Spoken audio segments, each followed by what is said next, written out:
بسم الله الرحمن الرحيم. الحمد لله رب العالمين، وصلى الله وسلم وبارك على عبده ورسوله الأمين نبينا محمد وعلى آله وصحبه ومن اهتدى بهديه واستنى بسنته إلى يوم الدين. أما بعد، السلام عليكم ورحمة الله وبركاته. Allah the Almighty tells us in the Quran what translates to, and among His signs is this, that He created for you wives from among yourselves, that you may find repose in them. And He has put between you affection and mercy. Verily, in that are indeed signs for a people who reflect. By far, marriage is one of the greatest blessings of Allah the Almighty upon the people. And one of the greatest blessings in marriage, to find the proper spouse. The Prophet says, alayhi salatu wasalam, describing this blessing, the world is transient comforts, and the best of the comforts of this world is a righteous woman. And this goes without saying about the husband as well. So if a woman is fortunate in having a good man, then this is paradise on the earth for women. And likewise, for a man to have a good and righteous and loving wife, that would be his paradise on earth. Unfortunately, this is not the case. We all know that every woman knows that a husband can be hell and can be paradise. And likewise, a woman can be your nightmare and can also be your fantasy. And I was requested to speak about ways and means of increasing love between the spouses. But unfortunately, I need someone to give me a similar class or to teach me this, because I was looking for this for a long time.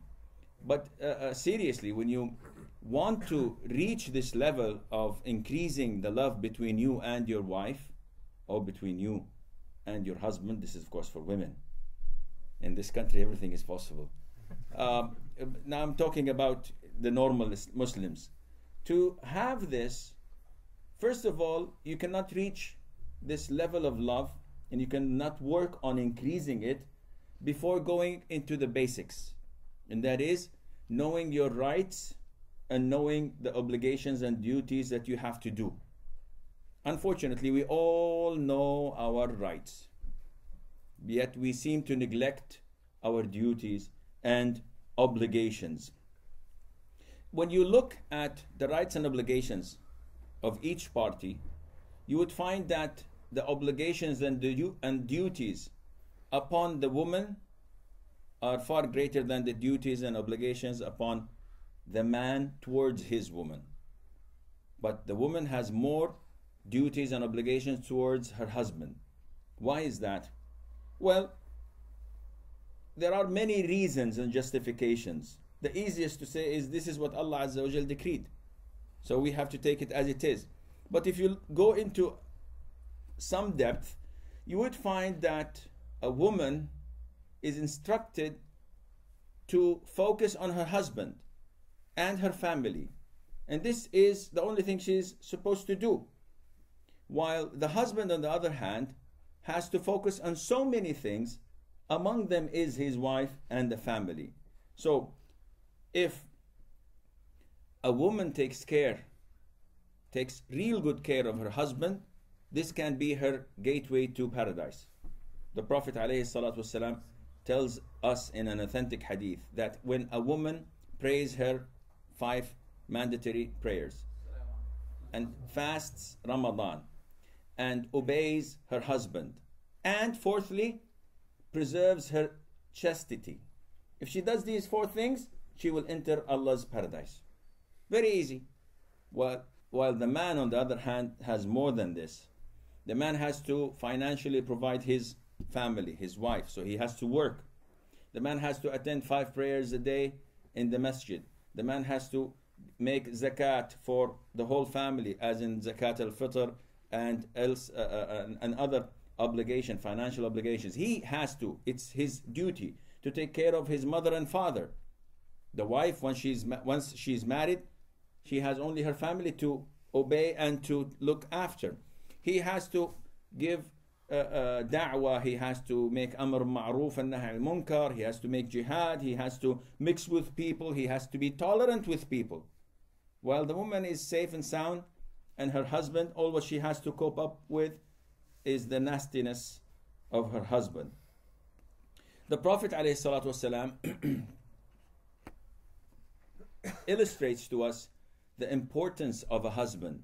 And he says, and the hadith is narrated by Mu'adh ibn Jabal. Mu'adh ibn Jabal, may Allah be pleased with him, was the Prophet ﷺ messenger to Yemen. So he was his messenger to many places. When he went to Yemen, he saw how the Christians glorify their kings and how they treat them in a very honorable and sort of respectful way, to the extent that they prostrate to their kings when they greet them. So Mu'adh, when he came back to Medina, the first thing he did, he prostrated to the Prophet ﷺ, thinking that this is good. And the Prophet ﷺ immediately made him stand up and said, "What is this, Mu'adh? If I were to order someone to prostrate to someone, I would have ordered a woman to prostrate to her husband." So even the Prophet ﷺ would not allow this to himself, yet he said, had I ordered anyone to do this, I would have instructed a woman to prostrate to her husband, to make sujood to her husband. Why? Just to show us how important the status of a husband should be. The Prophet ﷺ also forbade a woman from fasting without the permission of her husband.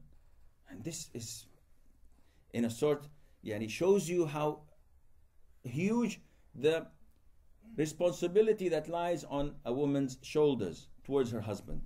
She is not allowed to fast voluntary fasting while he's in her house. Why? Because he may request or need something of her that she could not fulfill while she's fasting. Okay, he could tell me later on, I can break my fasting. No. You have to ask or seek his permission before you fast. Okay, I'm fasting for Allah. Yes, Allah knows this.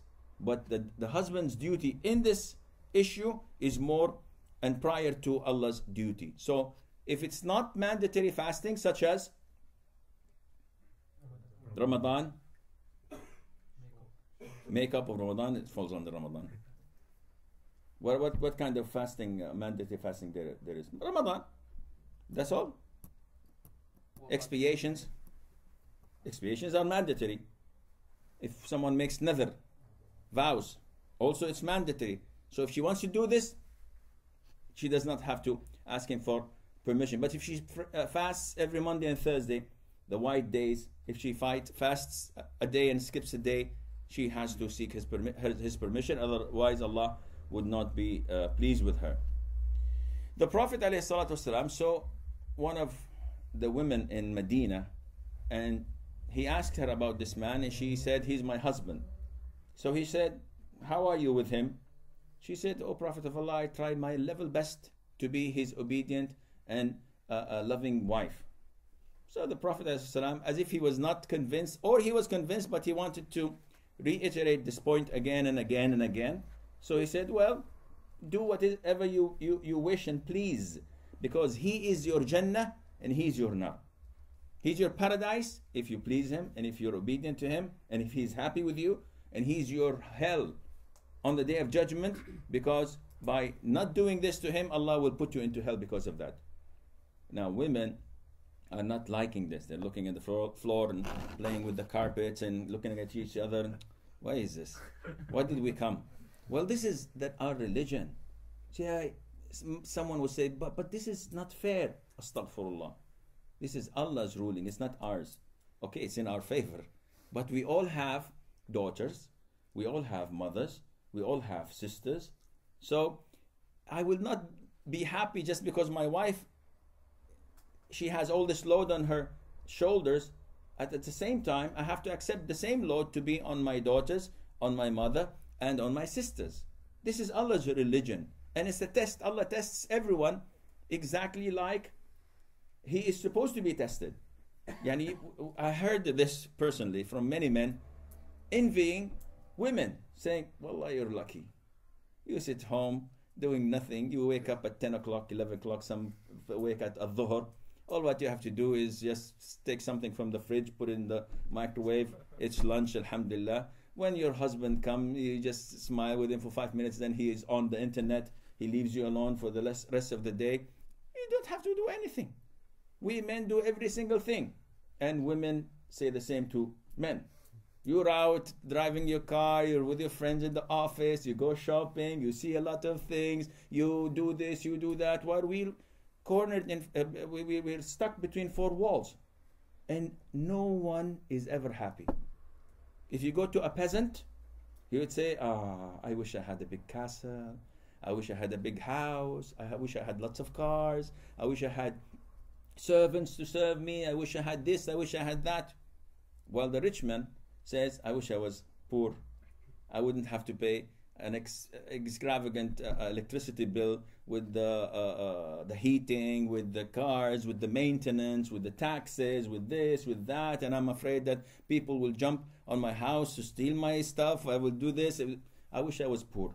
Nobody's happy, subhanallah, except those who are believers, who follow the Quran and Sunnah. No matter what happens to them, they will say Alhamdulillah, and they're satisfied. Ya akhi, your son just died. So, Alhamdulillah, Allah chose this for me, and I know that He will intercede for me on the day of judgment. He will pull me by my hand to paradise. But he's your son. If he didn't die when he's 5 years old, he's gonna die 95 years old. At the end, the result is death. He's dead. So a believer is always happy, no matter what happens. He's always content, and that is why he's never angry. He's never under pressure. He's always, chilling out. There is a beautiful hadith where Jibreel himself descended from the seventh heaven, went to the Prophet ﷺ, and he told him, say Salamu Alaikum to Khadija, because she can't see him, and tell her that Allah Azza wa Jal gives her the glad tidings of a house, of a castle, of a fortress in paradise made of pearl. It's a big pearl for her, and in it there is no tiresome, nobody would be tired, and there is no sakhab. Sakhab is a lot of noise. So scholars thought about this. Why Khadija? This house, okay, all prophets' wives will get houses, definitely. But why these two characteristics in this house? That she will not be tired in it, and she will not hear noise and chaos and shouting. Scholars say because she did exactly the same for the Prophet ﷺ. When he entered the home, she would not let him lift a thing. She would do everything for him. And when the kids wanted things, when they wanted to shout, when they wanted to play, she used to hush them. She would not nag him. She would not request things of him. She would not tell him, okay, we need some bread. Go get this. Go get that. We need to change the furniture. Why don't you paint the house? Why don't you go and fix the sink? Why don't you do this and that? No. She would not burden him.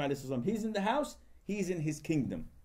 And this reward is in accordance to what she had done in this dunya. Okay, what about the rights of women? These are the rights of men. Okay, now women say, okay, we get the picture. We got the picture. We have to put our men on a silver plate. Silver plates are not permissible for you to use. Use porcelain or glass or plastic even. Just put him on a plate. Let him comfortable. What are the rights of women then? The rights of women are mentioned in this hadith. But when you contemplate on this hadith, these are not the rights of the women. The Prophet says, alayhi salatu salam, when he was approached by one of his companions, and he said, what does my wife have rights over me? So the Prophet says, alayhi salatu salam, that you should feed her as you feed yourself, and clothe her as you clothe yourself, that you should not say to her, may Allah make your face ugly, and that you should not beat her. Authentic hadith. Men say, that's all. That's cool. I'll bring her an apple every day. I'm feeding her, and I'll get her one dress every year. This is more than enough, but she doesn't have to change like wardrobe full of dresses. And I will not say, may Allah make your face ugly. It's ugly already. No, I will not say anything to her. I will not even speak to her. A lot of women come to me and complain. Our husbands stay like a week or two without even saying Salaam Alaikum. He just enters the house, eats, sleeps, goes out to his kids, comes at night, sleeps, and that's it. As if I am a robot or a maid in the house. And the man says, yes, I did not say anything. The Prophet said, do not say, may Allah make your face ugly. I didn't. Khalas, that's more than enough. And you don't beat her. Beat her? She's 6'4", she'll crush me to death. What are you talking about? No. Well, these are not her rights. These are the minimum of rights that one should have to his wife. But is that all? No.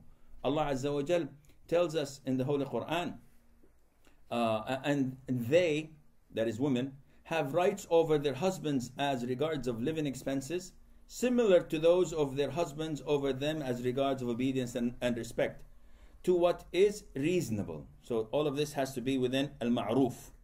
It should not, she has to obey you, but you can't, say, Simon says, stand on your left foot for 6 hours. And she says, I have to obey him. No, this is not which is reasonable. This is not ma'ruf. You cannot tell her, well, today I'm angry with you. Don't sit the whole day. Just keep on standing. You don't obey me?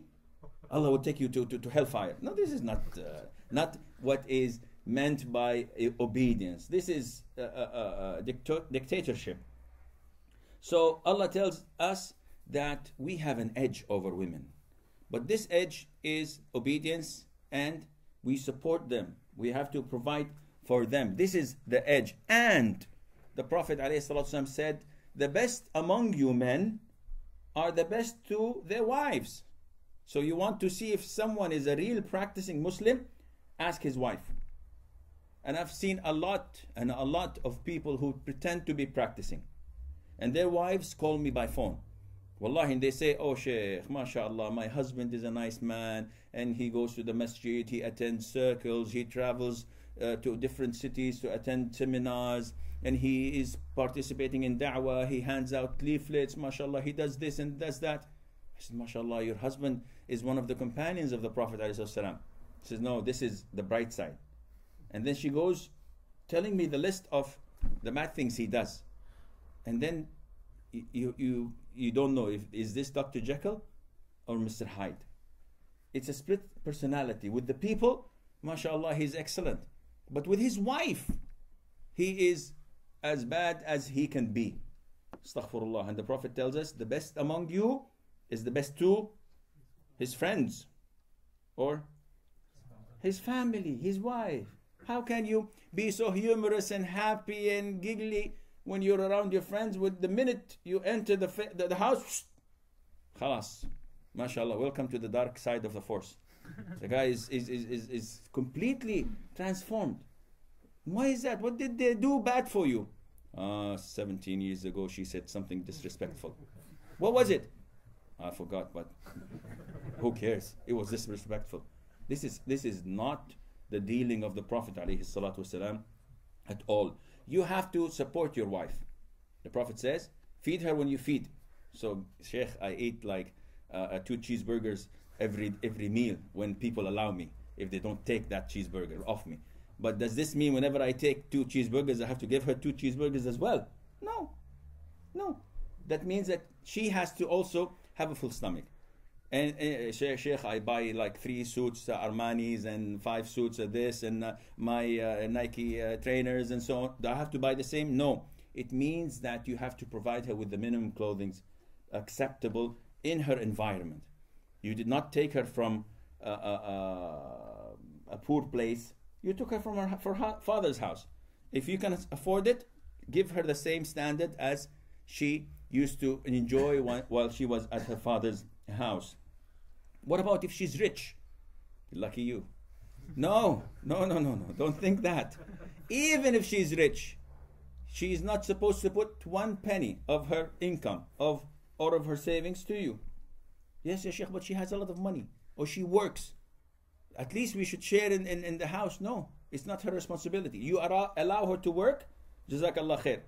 You don't want her to work, she has to sit in the house and you have to provide for her, but she is not obliged to spend one penny on herself, on the children, or on the house.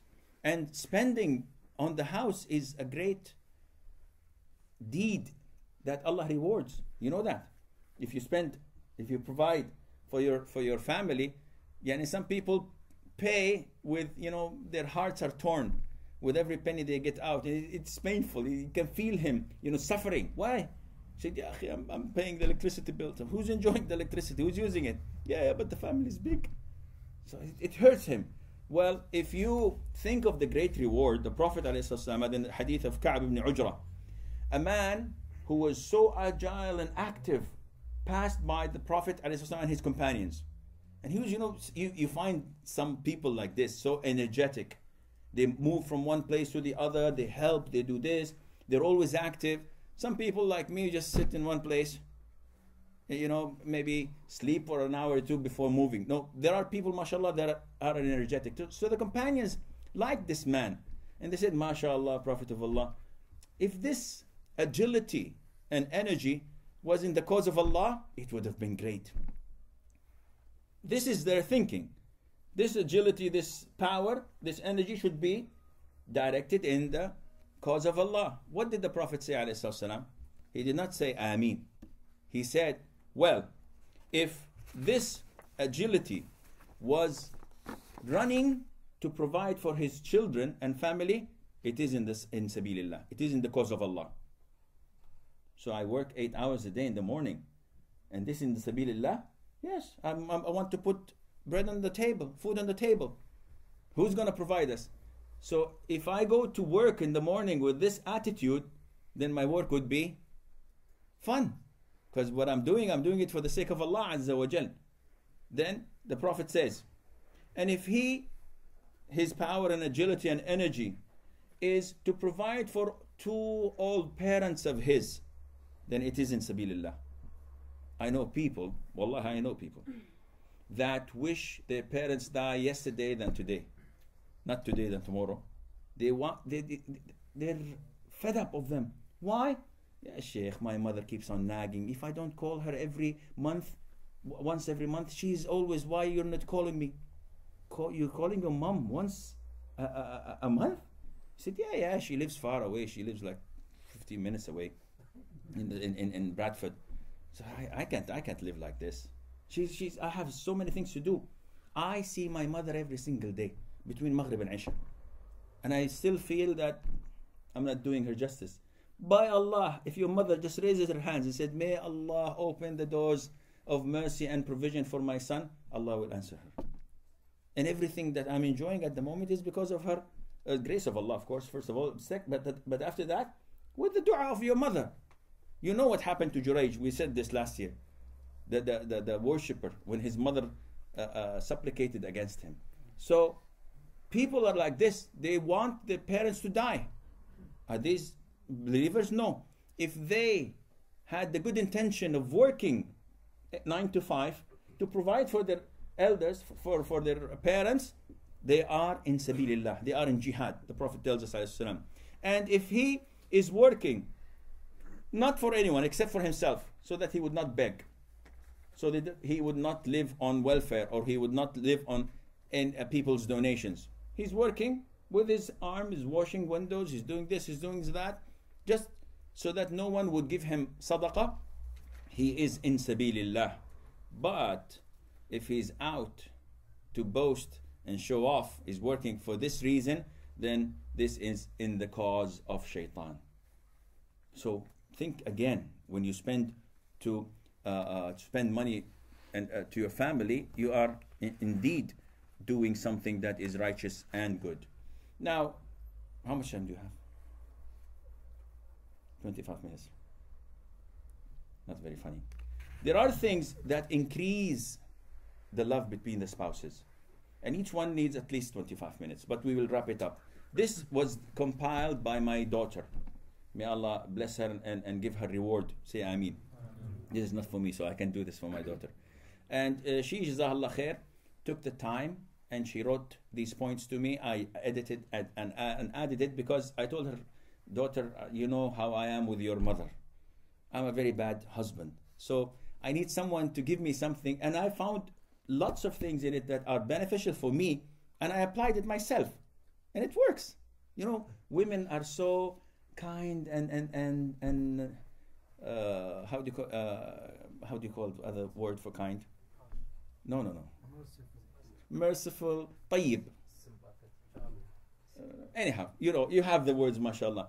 They get angry so quickly, but they are pleased quicker than that. One word, one nice word would make them pleased. Do we have the ability to take the initiative and say this word? No, we're men. Men are never apologetic. We break windows, we break plates, we harm people, but we never apologize for what we do. Among the things that increase love, and you should try this, you have to accept your spouse for what they are. Accept them as they are. You cannot change people. You do not have the ability to change people. And the biggest example or the biggest proof is that you can't even change yourself. And you want people to change? You first do the changing, and then you will find people able to change. The Prophet ﷺ says in a beautiful hadith, and this hadith I always say to people when they're having conflicts with each other, not only husband and wife, but even relatives, friends, neighbors. The Prophet says, ﷺ, no believing man should hate a believing woman. If he dislikes one of her characteristics, he will be pleased with another. It's a matter of balance. A sister just called me just 10 minutes before I came here from Saudi Arabia. And she didn't know that it was an international call. And as she was talking, I was sweating. And it took about 20 to 25 minutes, a phone call. She's just, mashallah, la quwwata illa billah, like the Energizer bunny. She talking without non-stop. Talking, crying and talking. Of what? Of her husband. She's saying everything that is bad about him. He doesn't spend time with us. He's always at work from 9 o'clock in the morning until 11 o'clock at night. Work. Nothing but work. He never spends quality time. He never takes me out. He never sits with me. I would like to drink a cup of tea. And she kept on talking. MashaAllah, la quwwata illa billah. I was envious. But then I asked her one question. Is he that bad? She said, no, he is a very nice person. He's very generous. He's kind-hearted. He's like, wallahi, he's miskeen, ya Sheikh. She now sympathizing. He is miskeen. He's a poor man. As if she's confessing that I'm giving him hell. So this is, and I told her, subhanallah, couldn't you find any excuse for him? Who is he working for? And I told her that so many women are calling me, telling me that their husband does not have work, and they're supporting him, and they're complaining. And I have other women calling me, telling me that their husbands prevent them from going out of the house to visit their parents except once a month. And they live in the same neighborhood. The husband say, no, you don't go out. And this woman's husband is telling her, listen, go to your parents, go to your friends, go to your relatives, enjoy yourself. She says, no, I want him and him alone. So one of the greatest things that would increase your love to your spouse is to turn a blind eye. Look in the other direction. If you see something that is awful, always look at the bright side. I don't know if I can say this or not. I know someone who does this. He says that whenever his wife cooks food, it's always burnt or too much salt or uneatable, not good for human consumption. And he says, I come from the house, from my work to my house, shattered, beaten, tired, just, I want a good meal. And I sit down and I find this food and I take a bite and I find it from the first taste that it's not good. As if it's talking to me, don't eat me. And I take 2 or 3 more bites. And I drink water and I said, Alhamdulillah, may Allah Azza wa Jal reward you for the food. It was beautiful. And my wife while I'm eating, she's looking at me from under the table. And when I finish and I say this, she says, liar. I said, what? I said, why do you lie to me? The food is awful. I cannot even eat it. She said, what do you want me to do? She said, do something. Subhanallah. Shout, scream, curse. Do something. The food is uneatable. Why do you eat it? And he tells me that. He tells her, listen, my love, I don't take you out. And I know that you know your relatives their husbands take them out. I never take you to a restaurant for food. I never bring you flowers. I never buy you anything. I am always at my gatherings or for da'wah or lectures. I'm always out of the house. And you're doing a great job. And you never complain. Do I dare and complain about food or about dirty laundry or about the house is messed up? You're tolerating me. The least I could do is to accept you and appreciate what you're doing for me. The food is like this, though you spend 2 hours in the kitchen. They've been married for 25 years. The poor thing. His skin as this. She spent 2 hours and this is the best she could do. So if you accept and tolerate the mistakes of your spouse, your life would be beautiful. This is the golden rule. Unfortunately, we're not like this. It's not us only. Umar ibn al-Khattab, may Allah be pleased with him. The story tells us, Yarhamukumullah. The story tells us that a man said, I went to the house of the Khalifa, Umar ibn al-Khattab, to complain of the rudeness and harshness of my wife's character. My wife is killing me. So I said, where should I go? Marriage counseling. The best one is Umar. At least maybe he may chop her head off or do something for her. So the guy goes there, and as he knocks the door and someone says, who is it? He says, my name is so-and-so. I'd like to see the Khalifa. And he waits for permission to enter. He hears Umar's wife shouting at him. And Umar is saying, yes, honey, yes, dear. And she's saying, you did this, you did that, you did this, you did nag, nag, nag, nag, nag. And Umar, the fierce Umar, may Allah be pleased with him, is, okay, yes. The guy at the door said, it's not good. He left. As he left, Umar came to attend the guest, and he's found him, giving him his back and walking. He said, hey, come. What's happening? He said, it's okay, Khalifa, Prince of the Believers. I came to you to solve my problem, but I found you have a bigger problem than mine. He said, listen, my son, my brother, I tolerate her because she has rights over me. She cooks my food. She bakes my bread. She cleans my clothes, my clothes, and she feeds my children. And all of this is not mandatory upon her. It's not an obligation. She's doing this as part of obeying me bil ma'ruf, when it's reasonable. And with all of this, my heart tends to be soft towards her because she's my wife. I love her. So, and also she distracts me from looking into haram because she's my lawful wife. And that is why I tolerate her behavior. And the man said, then what should I do? My wife is like this as well. So what should I do to tolerate her? He told him, my brother, life is short. And by Allah, life is short. And if you look back, and some of the brothers, when he heard this hadith, I told him that life is short. He said, by Allah, life is short. Whenever I wake up in the morning, I look at my wife's face.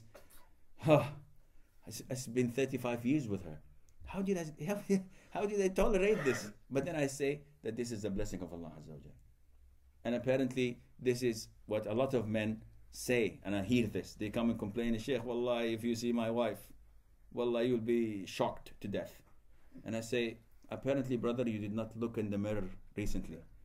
Because that is exactly what her remark would be about you. So it's it takes two to tango, as they say. It's a touche. No, as you see the flaws and the shortcomings of people, always look at yourself and appreciate those who are tolerating with you. Number 2, among the things that would increase in your love to each other, that you do not criticize. Leave criticism away. And it is human nature. Do you like people criticizing you? Nobody likes this. Nobody likes you. Likes your wife definitely is not doing a favor to you when she criticizes your driving. You could be driving, she could be, all the time. What are you doing? Don't do this. Don't do. Watch out the car. And you don't like this, although she's saying something that is true. Ahmad ibn Hanbal tells us that I married my wife for 20 years. And we agreed not to criticize each other. And 20 years we did not have a dispute in our lives. 20 years without having a dispute. I know people, a friend of mine, who is married for more than 20 years. He said, by Allah, I was never ever angry with my wife. Never. When she is angry, I leave her to cool down. 5-10 minutes, she comes and kisses my foot in appreciation for my behavior.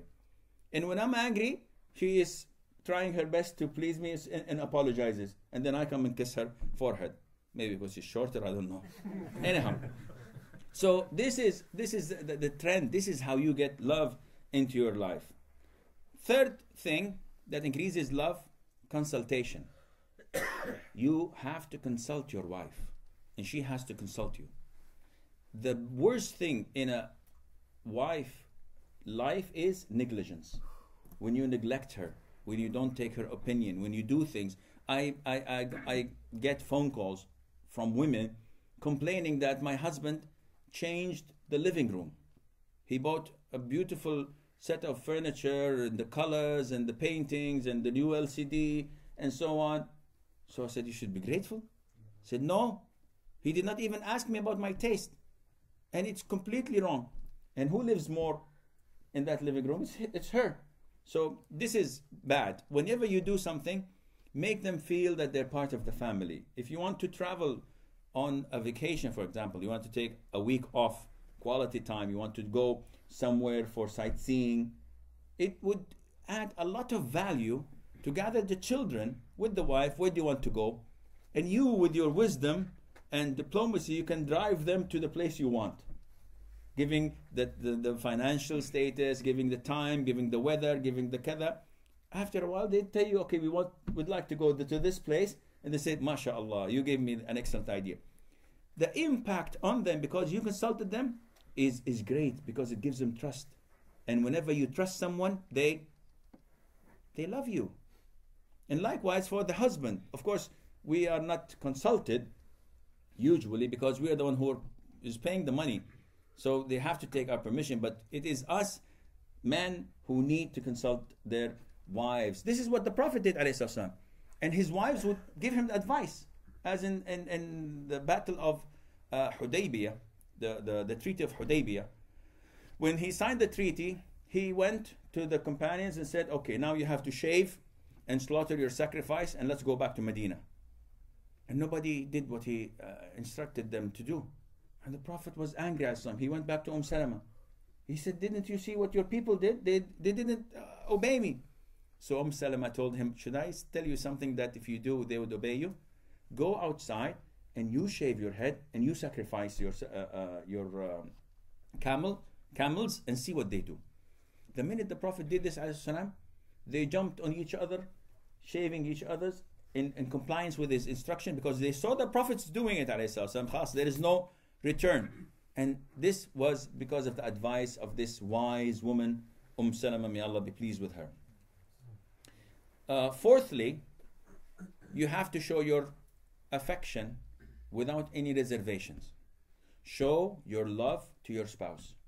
Express it. And this was one of the complaints of the sister. I should have written her complaints, because that would have been another lecture.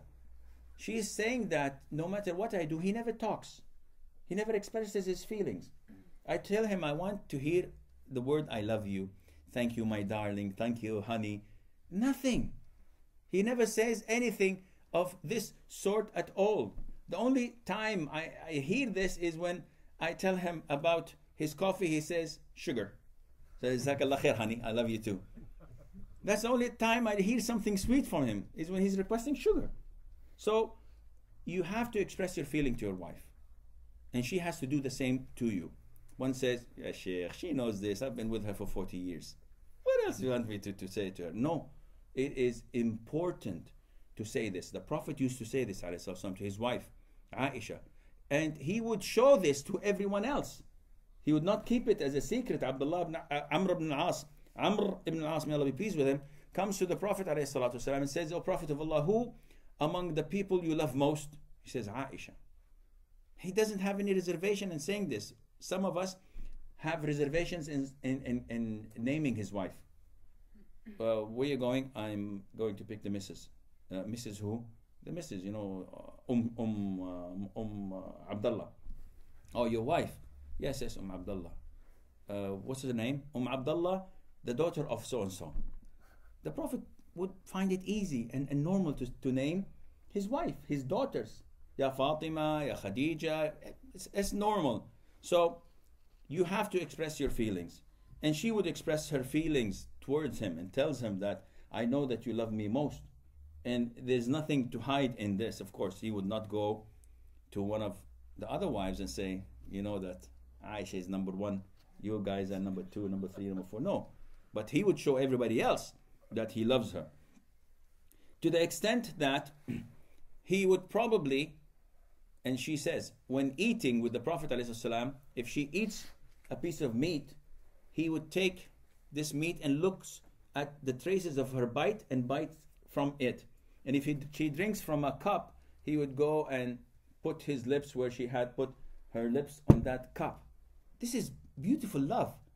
It's like we do every day in our houses. When our wives give us the spoon they had eaten with, and what is this? It's dirty. Go wash it. Bring me something.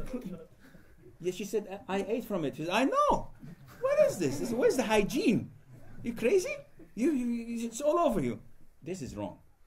A real husband, a real loving Muslim would enjoy eating with the same spoon, would enjoy eating in the same plate, would enjoy drinking from the same cup as show of his love to his wife. Number 5, among the things that increases love is playing. When was the last time you played, I wouldn't say Monopoly, it has dice, played anything, that is, Scrabble. You were in England, do as the English do. When was the last time you played Scrabble with your wife? When was the last time you went outdoors and played badminton, for example, together, or played the football, or played rugby? That's a good game. That would be, it's fun. Why would I do this, one says? What happens if I see Sheikh Al-Albani playing with his wife? What a disgrace. No, it's not. The Prophet used to do it, alayhi salam. He did not do it once, he did it twice. Mother Aisha says that in one of the battles, one of the journeys with the Prophet told alayhi salam, the army to go and advance. And when him and her were left behind, he said, how about we race? She said, yeah, I'll take you. So she raced with the Prophet ﷺ, and she said, I was young and light, so I won the race. And few years later, the Prophet ﷺ did not forget this. And in another journey, he told the army to advance, but she said, I gained weight. After 4 or 5 years, I gained, khalas. People when they marry, they tend to get weight, to gain weight. So she said, yeah, I'll take you. And they raced, and the Prophet ﷺ won the race. And he said, touche, this one for that one. Now we're even. What kind of a prophet is he? He's the perfect human being, playing with his wife. A lot of the men nowadays, oh, shameful, playing with your wife. What is this? Are you a kid or something? You're a teenager? The Prophet was about 55 years old when he raised her. 55 years old. No handicap, no backache, cannot walk. No. The Prophet was the strongest of men, alayhi salatu wasalam. So this is something for you to do now.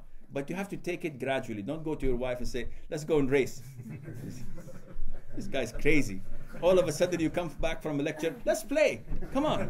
Where's the backgammon? Where's the Monopoly? Come on, let's play. No, you have to take it gradually, express your love, express your feelings. Then she says, you gonna marry again? Say it, split it out. You wanna do this? You have to show your love. Unconditional love. The 6th thing, you can play together, But also there is something that is more honorable, and that is to worship Allah together.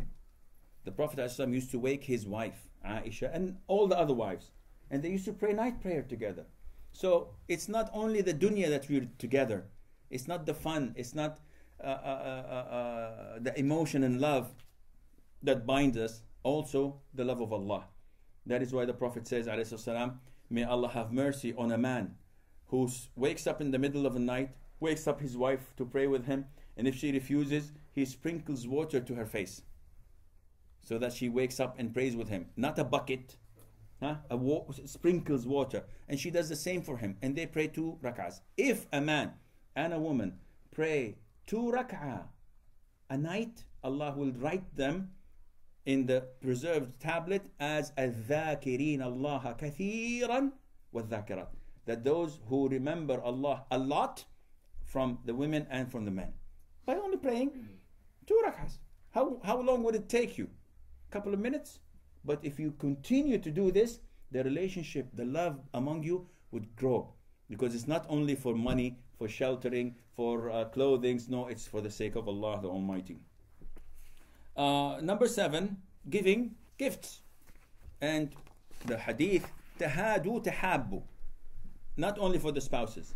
The more you give gifts to people, they will be enslaved for your favor. They will be thankful, they will be grateful. So even if you have an enemy, give him a gift.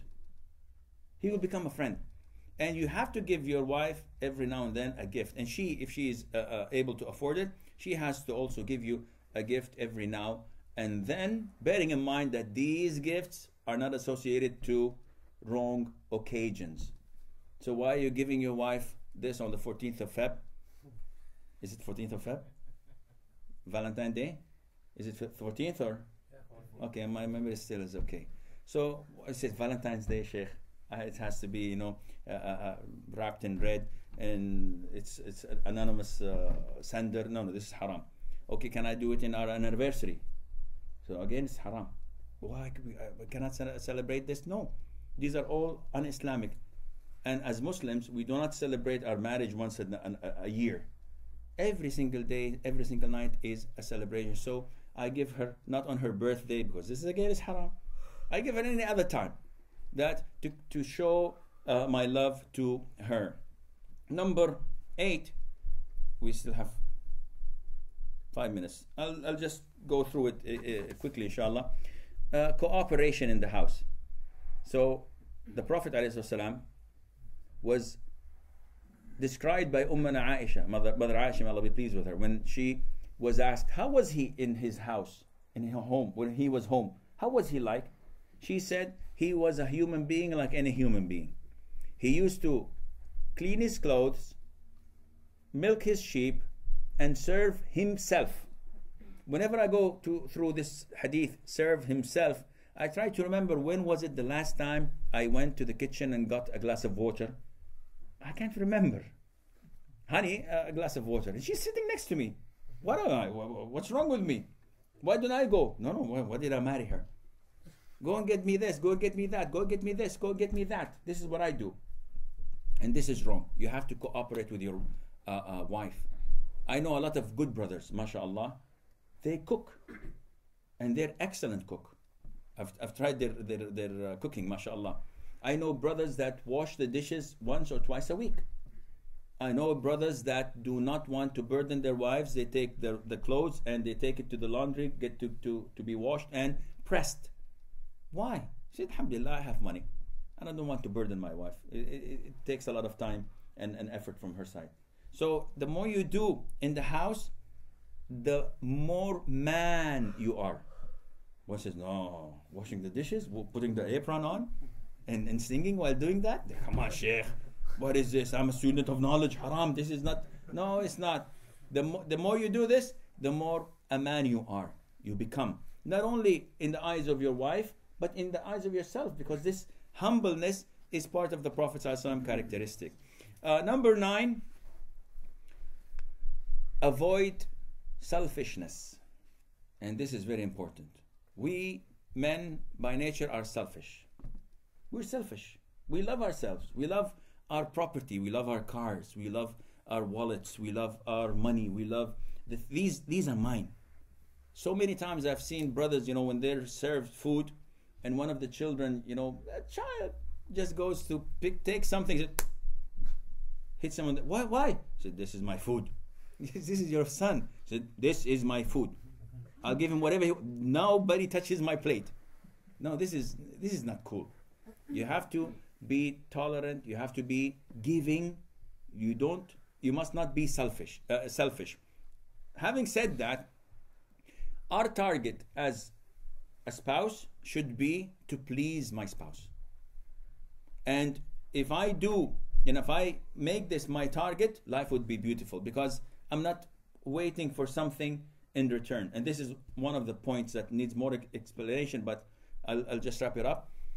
You have to give without waiting for return. Most of the problems that come to me from people who are generous and giving. But, and underline the but. Queen Victoria used to say, but me, no but. Whenever someone wants to, object, but, said, no buts. The problem is that people who give a lot usually expect people to give them in return. And when they don't, hell breaks loose. Khalas, Ya Allah. That beautiful, kind, tolerant, giving, and generous woman turns into a lioness. What is a lioness? A lioness is called? The wife of a lion? I just made that up. Anyhow, she turns into a vicious monster, killing it. Why? She says, I gave, nobody gave me in return. Don't give, Habibti. Please, don't give. Do not give, and do not retaliate in such a fashion. Or give without expecting anything in return. And those who give without expecting anything in return are the richest people on earth. Because they are so at peace with themselves and with others, they just keep on giving. And people around them, maybe 10, 15, would abuse this generosity, but you will find 5 or 3 or even 1 giving in return, and the person would be grateful because somebody gave him something in return. But when you give generously to everyone gives back in return, and one only does not, you feel miserable. Why didn't he give me? Yahi, all of those gave you. Yeah, but I'm expecting every single one. I have a record book to write down everything I did. Give without expecting anything in return. And finally, there are things that you should do when you have dispute with your spouse. First thing, communication. And the most of the problems that come to me are because of lack of communication. I think something about you, I don't talk, it builds up. My memory, my imagination, my shaitan comes and puts fuel to the fire. You think also something against me, and the gap widens until it's no return. Khalas, divorce is imminent. Be able to forgive and forget. Don't live in the past. Something that happened and hurt you, throw it in behind you. Khalas, forget it, it's gone. Don't live in the ruins, because the only person would be harmed by this is you. And try to be the first to apologize. It's not a shame. It's not reducing your manhood to apologize when you do a mistake. The Prophet ﷺ tells us about the characteristics of the people of Jannah. He said, among the men, the prophets are in Jannah, Siddiq are in Jannah, the righteous are in Jannah, the martyrs are in Jannah, those who go and visit their brothers in Allah, not their siblings, their brother in Allah in a different city, only for the sake of Allah, are in Jannah. MashaAllah. Okay, what about women? The Prophet said, the women of Jannah are Al-Walud, Al-Wadud, Al-A'ud. Al-Walud is the one who gives birth to children. I meet brothers in the 30s, 40s, 50s, mashallah, how many children do you have? Said, 1. Why is that? Your line of production is very bad. It was 1. One of the brothers I met from the speakers, I spoke to him, mashallah, he's my age. How many children do you have? He says 15. Mashallah, tabarakallah. One of the shuyukh known as Mustafa al-Adawi, one of the hadith shuyukh, Egyptian guy, he's very famous in Egypt and elsewhere. He's, yani, mashallah, a good sheikh. He has 20. Yani 2 football teams. Wow, that's a lot. That's good. So the Prophet says, the women of paradise, their characteristics are: 1, they give birth to a lot of children. 2, they are kind, wadud, they are kind to their husbands. 4, a'ud, they benefit their husband. And finally, and the 4th one is that whenever her husband does her injustice, who's the aggressor? The husband. Whenever the husband does her injustice, she takes his hand and she says, by Allah, I would not sleep until you forgive me and you're pleased with me. He's the aggressor. But the Prophet tells us that the women of paradise are like this. So if she's doing this when she's the one who is oppressed, then how would she be when she is pleased and at good terms with her husband? And the list goes on, but I'm afraid that this is all the time we have. I pray to Allah Azza wa Jal that we benefit from this and we use these points to practice them and implement them in our lives. And not only this, but to teach our daughters as well, because our daughters are tomorrow's wives. So we have to teach our daughters the rights of our husbands over them, and we have to teach our children, our boys, the rights of their wives over them, so that when they get married, they are already prepared. وصلى الله وسلم وبارك على نبينا محمد.